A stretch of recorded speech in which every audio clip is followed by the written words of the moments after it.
Hello everyone. तर आमच्या अधिष्ठाच्या जावळची तयारी सुरू होती. त्यासाठी माझे आई पप्पा, तिचा मामा, अर्थात माझा केतन दादा आले होते सगळे घरी. तर ते आल्यानंतर अधिष्ठाला एवढी एक्साइटमेंट झाली होती की तिला पटकन जाऊन दरवाजा खोलायचा होता. त्यामुळे ती पळत पळत जात होती आणि त्यामुळे ती पडून गेली कॉटवरनं खाली. जरा अशी तिला लागलं.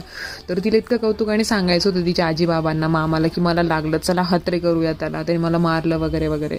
मग छानपैकी हे सगळं झाल्यावरती सगळ्यांनी आनंदामध्ये बसून छानपैकी एन्जॉय करत चहा घेतला मस्तपैकी. मी माझ्या लेकराचे असे मस्त मस्त वेगवेगळ्या केसांच्या अवतारात फोटोज काढत होते, कारण तिचं जावळ करायचं होतं. माझी पोरगी आता टकली होणार होती, त्यामुळे मी हे सगळे फोटो कलेक्शन करून ठेवत होते.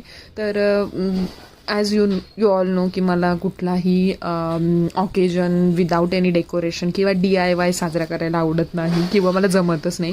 म्हणून छोटंसं काहीतरी फुलाची पाकळी म्हणून मी काहीतरी क्रिएटिव्हिटी करायला घेतली होती आणि ती अशी खूप छान झाली. ते तुम्हाला पुढच्या ब्लॉगमध्ये दिसेलच. So stay tune. Thanks for watching. See you.